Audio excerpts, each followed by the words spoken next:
After nearly 3 decades covering the Buffalo Bills, this guy knows what he's talking about. Welcome to SalSpeak, the place to be for hard-hitting analysis from Sal Maiorana of the Democrat and Chronicle. Hello, everyone, and welcome to SalSpeak on Facebook Live on democratandchronicle.com.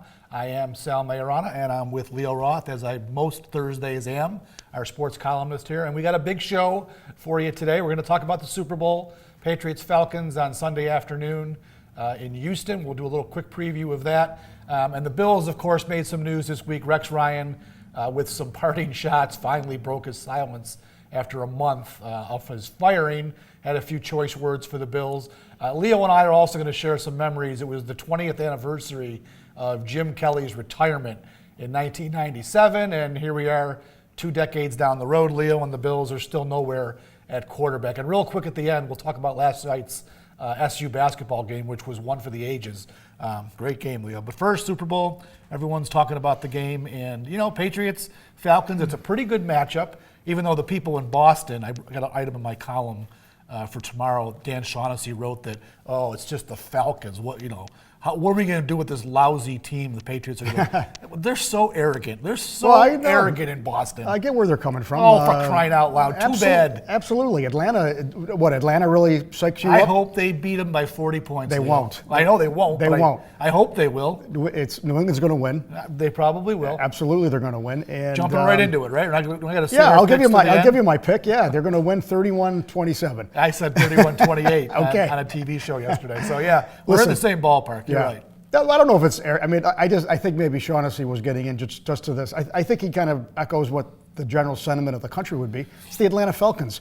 Even people in Atlanta don't care about the Falcons. I agree. That's a bad sports town. It's a bad sports town. And, good for them. But, they actually have been, since around 08, since Matt Ryan got there, they've been a good team. They've had, I think, 5 out of the 8 years or so, they've had like 5 handful of playoff teams, have had some down years, cost Mike Smith his job, got Dan Quinn in there, who was a candidate for the Bills job before the Bills didn't let Rex out of the building, and we know what happened there. But I'm not dissing the Falcons. They are a very good team. They scored 540 points this year. That's pretty good. Number 1 scoring offense against the number 1 scoring defense. Right. But by the way, New England had the 3rd highest scoring offense. I know. A guy named Tom Brady. I know. Up and down the roster, full of guys who know how to win, have been there before. They know how to do it. It's just hard to bet against themselves. Well, this is why I'm going to pick the Patriots. The reason being of the position groups that you have in this game, the biggest question mark to me is Atlanta's defense. I think because Bill Belichick always finds a way to take away an offense's primary weapon. I don't know if it's going to be the running game of Atlanta, which is really good, or they'll focus on Julio Jones. But I think that the New England defense will probably be able to hold its own against Atlanta's very, very good offense. The key to me, Leo, is going to be how will Atlanta's defense fare against Tom Brady. That, to me, is the biggest matchup. I think Atlanta is going to score points. The question will be, can Atlanta prevent enough points to win the game? That's the big key. They were ranked, I think, like 25th overall in the regular season. Playing much better. Played better lately. In the playoffs, doing very well. In fact, both the Falcons and New England, I mean, my God, they're running the table in the playoffs. They're over 30 points and just about 20 points. So they're doing everything right to win these games. Even New England's first game against Houston was they didn't play well. They didn't play well and still won handedly. So that's how good they are. I think you're right there, Sal. Defensively, Atlanta does do 2 things well. They stop the run pretty good, which is good news because they have to go against Blunt. And they do get after the passer with Vic Beasley, their big, their version of Von Miller. So he's a factor that you got to account for. But you're right. I mean, in totality, listen, Belichick has seen it all. Yeah. He's done it all. He's shut down the K-gun. He shut down the Rams' greatest show on turf. He's seen it. He's done it all. That's the concern for the Falcons. You're talking about the guy. And he's got the magical 2 weeks to do it, which, you give Belichick 2 weeks. He usually fares pretty well. Yeah, and I think we've seen historically is that usually the high-powered offense usually doesn't usually doesn't win the game. Don't we have experience with that in 1990 with the Buffalo Bills, right? There you go. You just referenced him. Bill Belichick was the defensive coordinator of that Giants team. You're right. I think for Atlanta to win the game, they somehow have to get after Brady. And Brady is not a tough guy to sack. I mean, he can be sacked. He's not all that mobile. You can get to him with certain pressures. The key will be, can they do it with just 4? Because if you start blitzing Brady, then you're going to be in big trouble. And I think Atlanta's weakness, from what I've gathered, we haven't seen Atlanta. We don't really pay attention. But from what I've read, they're very young in the secondary. And that's going to be a key. If Brady can figure out whether they're in man or they're in zone or where the blitz is coming from, it could be a very long day for the Falcons on defense. Whereas in New England's secondary that's the strength of their D almost. Very good. The great tackling unit. They cover well. They do it all. When you talk about, what are they going to take away Julio Jones? Well, you know what? I don't think they have to do anything really crazy to take away. Well, Julio Jones is a great player. And he's going to make his plays. He might get his 100 yards. Yeah. That one guy shouldn't beat you. Not with the way they do. They do things pretty well. They're not going to just sell out to stop this one guy, because then they have other guys that can beat you. They do have good running backs there, and that's one way they have to do it. If they can control the ball a little bit. But at the end, these teams want to, both sides have good running games. But I think at the end, we're talking about two really good quarterbacks. Brady against Ryan. It's a nice quarterback matchup. Hey, if Matt Ryan happens to get the ring that solidifies him as probably, he's going to have some Hall of Fame numbers when he's done. Yeah. If he has the ring to go with it, it'd be hard to argue against him being a Hall of Famer. So you're not going to, hey, believe me, no one in Western New York here is going to cry if New England loses. Believe me. I know a couple of Patriots friends that drive me crazy, but I think hey, as much as you hate New England, I think we've kind of grown to have this begrudging respect. Well, there's no doubt. What are they doing? We're looking at history here, Sal. They're really something else. You're right. Really I would not be opposed to Tom Brady getting the 5th ring and officially confirming that he is the greatest quarterback of all time. To be perfectly honest, Leo, he doesn't need the 5th ring. He's already, in my mind, the greatest quarterback who's ever played. You can't deny the guy's played. This will be his 8th Super Bowl, I think he's played in. He's won 4 to date. So he's already there. Even if he loses the game, his legacy remains, untarnished. It would be interesting where the Patriots dynasty would rank if they get a 5th Super Bowl in whatever it's been, 14 years that they've been going, 16 years. So that would be interesting. But like you said, I also think Matt Ryan's got a lot on the line. Matt Ryan, unlike Tom Brady, who goes to the Super Bowl every other year, Matt Ryan isn't going to be going to the Super Bowl every year. He needs to win his one chance. Right. This might be his, his shot there, and he's doing all he can. He really is. He's a nice player. He's, to come out of a little bit of there. He's a Boston College guy, kind of like a little New England hook for him. He's doing it all, and with, it is a. I think I always look at teams that make the Super Bowl, and I always compare them to Buffalo, and I'm saying, well, what was their formula to get there and all that, and for Quinn to get this team to bounce back, they go 8-8, and then 13-5 now, and then 2 playoff wins. You look about how did he do it? Well, he always had the quarterback. I mean, Ryan was there. He just needed you put the pieces around him. He rebuilt the line, is what he did. Andy Levitri, one of an ex-Bill, one of 3 that are in this game. He was a nice pickup. They traded for him. And he fits perfectly into what they do, zone blocking schemes and all this. So that's what he kind of did. He said, I got to protect this guy. I got the quarterback. Makes you really wonder what Rex Ryan was thinking when he was looking at the Bills job. I really, what was he thinking? I don't know. Other than he wanted to stay in the AFC East so badly. I'm off on a tangent on Rex here, but we're going to segue. I think he wanted to stay and beat Belichick. I really do. He wanted to kiss his ring, right? Is what he said. Last thing on the Super Bowl that I'll bring up, because it came up the other day in a conversation I had, and they were trying to draw parallels to the Falcons and the Bills. And if the Falcons can bounce back from 8-8 and be in the Super Bowl the next year, why can't the Bills? Leo, there's 2 reasons why that'll never happen.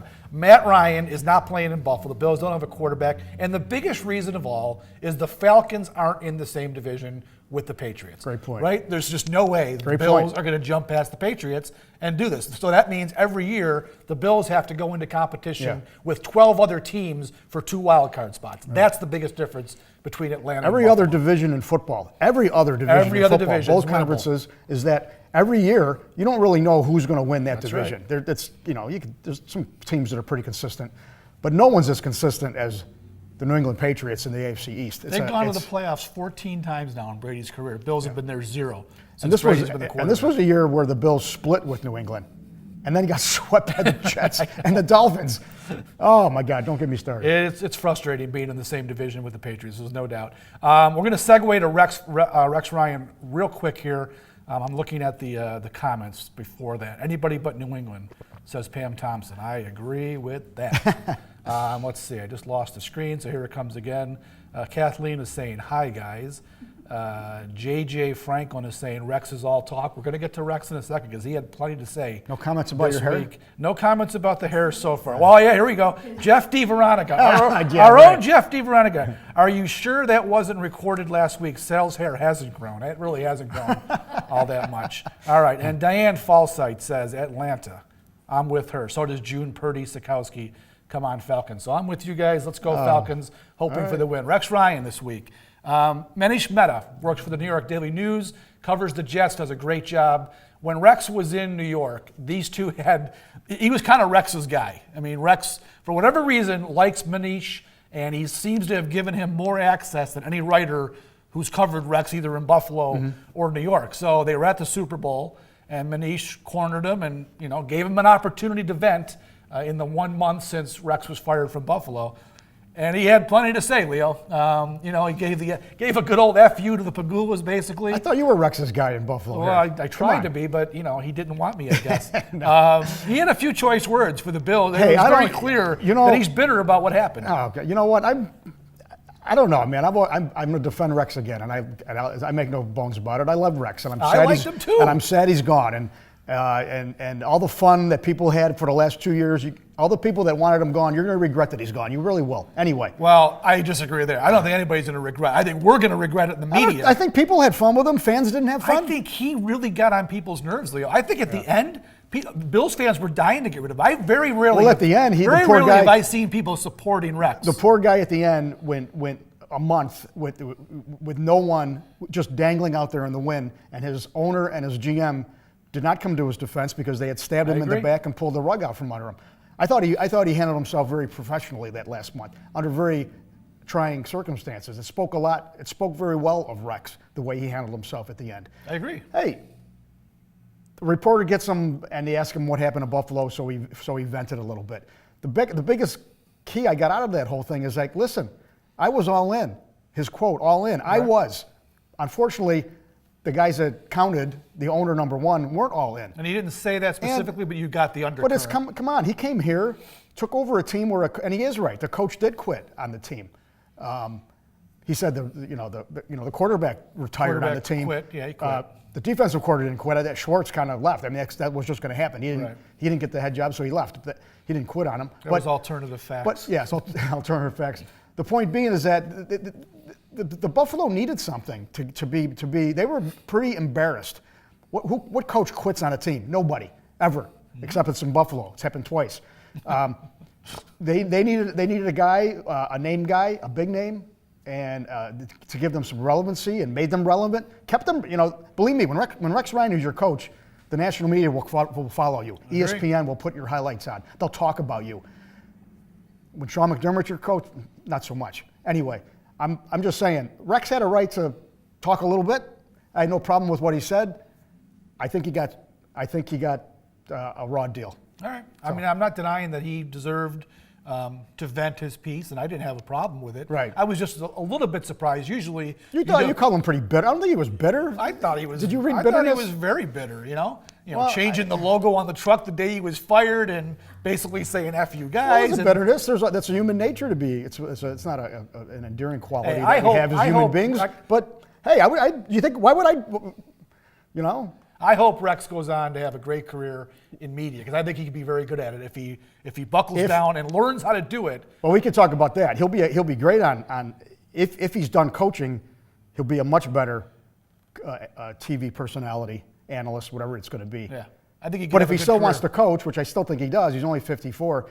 He's going to be less inclined to talk about to say things. Right. Bill Cowher's become better because as the years go by, Cowers, he's not coaching it again. Well, Rex. So now he's saying things again. Don't you think that once Rex gets the cushy life in the media, why would you want to go back to? I don't understand. Absolutely. He's got $15 million coming to him right now for doing nothing in football. Why would you want to go back to those 18-hour days and all the madness and craziness? Just stay in the media and make a great living doing that. That's what he should do. Yeah, but it's in his blood. You know that he's a coach, so it's going to be a hard. I mean, I think maybe if he gets a year, say he probably won't get a job, but then maybe I don't. It's going to be tough for a franchise at this to hire Rex. He's kind of stage right now. Don't you think? Do you think he'll get a job right now? It's kind of late we're into February now. Well, he basically said he doesn't want to be an assistant. It's either going to be head coach. He doesn't even want to be a coordinator. No, so I don't think any team right now is going to go looking for Rex Ryan. I think he's kind of damaged goods. We'll see in a couple of years, but right now I think he's toxic. All right, let's move on real quick. I wrote a column the other day, or yesterday, I guess. It just kind of dawned on me. It was 20 years ago. What was the date? Tuesday was the actual 20-year anniversary. What made you think about Kelly's retirement? Because it was 20 years. It was the actual day. Were you bored? How would you know that? Who cares? Hey, you got to produce content for this place, Leo. Who cares that you retired 20 years ago? But anyway.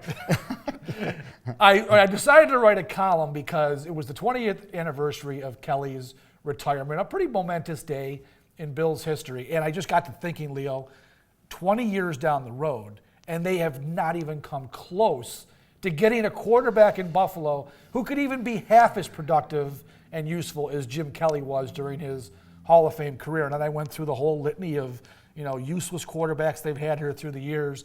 And to me, it was a somber type of anniversary. Just give me your thoughts on the Bills quarterback situation and how maddening it's been to watch the Bills, flounder for 18 of the years, because Flutie did get them to playoffs twice. Well, Jim was Jim. He was something else, and he came in. He had 2 years in the to me Kelly, the great story of Kelly is how he dissed Buffalo and now going there, and he goes to the USFL for 2 years, gets forced to come to Buffalo, and then falls in love with Western New York and has made his home here, which is a great story. And he's just what a great member of the community he's been in Rochester and Buffalo, and all the things he's done in his life. You knew it at the time, Sal. We knew it. He was charismatic. He had the physical tools. He had the leadership skills, tough as nails, and just played, man. And it was a great era, and we knew it at the time. I don't think any of us could have imagined, my God, to go 2 decades and not find anyone. Yeah. But before the show, we kind of talked about it. I said, well, you know what? In the 20 years, they've spent 2 draft picks on 2 first-round picks on a quarterback. J.P. Lossman and E.J. Manuel. If you're not trying to find the next Kelly, then why should you be shocked when there isn't? You don't find the next Kelly because you're not even trying. I know. You're really not trying. If you don't, what's frustrating? Draft somebody. What's frustrating though is they haven't even lucked into anybody. Let's face it. Right. The Patriots lucked into Tom Brady, and look what's happened, right? Yeah. We all use that same reference all the time. 6th-round pick. The Bills haven't even lucked into a guy. No. They brought in Flutie. You thought, okay, maybe, but Flutie was never going to be, anywhere near Jim Kelly. You thought Bledsoe for that half season in 2002. Well, here's a guy that, he was kind of done in New England, a fresh scenery for him, and look what he did those first 8 games. Wow. Yeah. Here's your Jim Kelly replacement for the next 4 or 5 years. No, he flamed out within half a year. He was pretty much done. It's just been so frustrating year after year for the Bills. Their best guys have been the free agents. Flutie, Bledsoe, Kyle Orton, for heaven's sakes. Yeah. He wasn't terrible for that 1 year. No, he wasn't terrible. So that's kind of sad, though, when you're just taking stabs at these guys who are at the end of their careers. They're just trying to catch a little bit of a season or two to try to get you into the playoffs. It's just so stopgap measures. And then Trent Edwards as a 3rd rounder. I mean that was looking okay for a little bit, and then that doesn't work out. Manuel, they pull the rug after a year and 4 games. The only guy who maybe gave you a breath was Fitzpatrick, and I say that because he put up some pretty impressive numbers. The biggest problem with him, Leo, I forget about Fitz. His inconsistency really was a problem throughout his career, but what really killed him most of all was Buffalo had 3 of the worst defenses in team history in the 4 years he was here. That's what did him in. Yeah, Chan Gailey did him no favors at all. Ran some prolific offenses, put up some big numbers. Fitz was great, except in the big moments. Yeah, he had those inconsistencies. Yeah, that the big killed moments. Him, but the defense was so bad. But if he had any kind of defense, you're right. The defense is historically giving up points by the truckload. It was tough on Fitz. He didn't have that support. he almost, last year almost for the Jets. He almost got into the playoffs. I know. Ironically, the Bills kept him out of it. It's maddening for him too. He's got to just shake his head. But yeah, he's another one. Then you look at some of the other quarterbacks over the years that they've missed on. They missed on Russell Wilson. Mm-hmm. They missed on Andy Dalton. This last draft, Dak Prescott. A lot of teams missed on these guys. All did, right. But they were all later round guys, and they're there. Where were the Bill scouts? Where was the homework? Where was the guts to take a guy? How might history have been different if they didn't pick Adolphus Washington, who was the third draft pick on defense that they spent in that draft, and taken Dak Prescott? Because I know the Bills were interested. They had Prescott in. They said they were interested. What if they had just taken him in the third round and not Adolphus Washington? Right. Who knows what happens, right? I'm saying there's this overwhelming I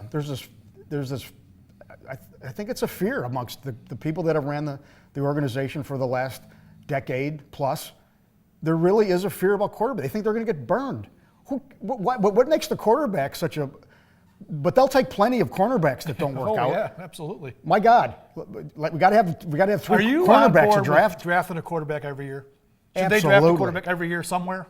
Right? Somewhere, and the higher the better. Until you find one. Until you get a guy. Okay. Absolutely. right. I mean, because what do we always go back to? Talking about the quarterback, always. Well, all right, we're going to close real quick. It's Thursday afternoon. Last night, Leo, we both watched the game, apparently in different places, but we came in talking about it I should have today. worn some orange today. I was know. psyched. Syracuse, wow. What a game for the Orange last night. They were down 16 points with 8:44 to go, and I even tweeted out, this is embarrassing, losing to North Carolina State. It's not even North Carolina. Will the NIT even want the Orange? And then all of a sudden, they start raining threes. They scored 12 points in a minute and a half. When will you learn not to tweet I really during a should game? stop tweeting during the game. Tweeting during a game, you're just asking for it. I know, and I got it, believe me. But what a comeback. And It was John great. Gillen, who is, they list him as 6 feet. He's no taller than Leo, I don't think, for crying out loud. Yeah, get up there a little bit more. John Gillen, who's a fifth-year senior, he came in as a grad student from Colorado State, scores 43 points. It's the 4th highest total in SU history. Get this, Leo. He was 10 of 13 from the floor, including 9 of 10 from threes, made all 14 free throws. So if you add that up, he shot 24 of 27 in that game. That is unbelievable. No, it was Pearl Washington-like in every regard. It was a great show. I just kept watching they kept cutting to the Syracuse bench, and Boeheim's just sitting there watching the show. What do you do? I mean, NC State bench just watching the show. They couldn't believe it. And when the NC State buries it, and they got the 3 at the end. Gillen comes back, and 2 guys on him, and he buries his 3. And then in overtime, they just took over. White catches Andrew fire. White played Andrew well. White finally hadn't done anything all night. Then he scores like 9 in a row. It's that's what you need. And about Syracuse, we've been talking about. They didn't have the guard play all year, and now if this guy, who wouldn't want a grad student running your point? The funny thing was, I guess he could be he's a one and done on the other end of the spectrum. He's got 1 year left. Yeah. The funny thing was, Leo, before the season started, you looked at the Syracuse team, and I thought one of the strengths was going to be the experience, because Andrew White and Gillen are both fifth-year guys coming in. So you add those two to Dewan Coleman, who we thought would be more of a factor he's in about his 10th year at Syracuse right now. I thought all this experience, plus Tyler Lydon coming back, I thought they were a top 15 team. It turned out that they were not even close to a top 15. And Gillen actually, Leo, really hadn't been playing very well all season. Their point guard play was terrible. It's only been the last few games he's really turned it on. And I'll tell you what, if they keep going like that, if they can keep getting him to play like that, they will have a chance to move up in the ACC. Yeah. And maybe what that'll do is maybe knock one game out of the ACC tournament for them. If they can get up a little higher in the seeding, then they'll have a chance to do something. Got Virginia, I think, Saturday. Virginia Saturday at the Dome. That's going to be a tough game. Every game from now on matters. They got to start stacking up some wins, get the attention. It's Syracuse. They'll always be on the radar for the committee. But yeah, but a couple quality wins here. They got to get a few more. Do. If Gillen if he can stay consistent, because as you mentioned, he hadn't played well. Now he's got a few games in a row here, 2 games. He's doing it. And they need that. They need that spark. Obviously, he's not going to do what he did last night every game. I hope not. Jeez. Leiden's been their most consistent guy. I mean, if he can elevate it a little bit, I guess the lesson here is, you know, Boeheim did reload with these older guys. Right. Got Which them he's to come. never done before. He's not really done. And taking No. this route is a little bit strange, but it just tells you where chemistry isn't automatic. Right. That's been their biggest problem. It is basketball. It's only 5 guys. It's not a football team, but chemistry there. It's taken a while. The way they play their zone defense, Leo, it looks like for a long time it's been 5 guys. They just didn't playing. know what they're doing. No. They didn't know what they were doing, and now it's working.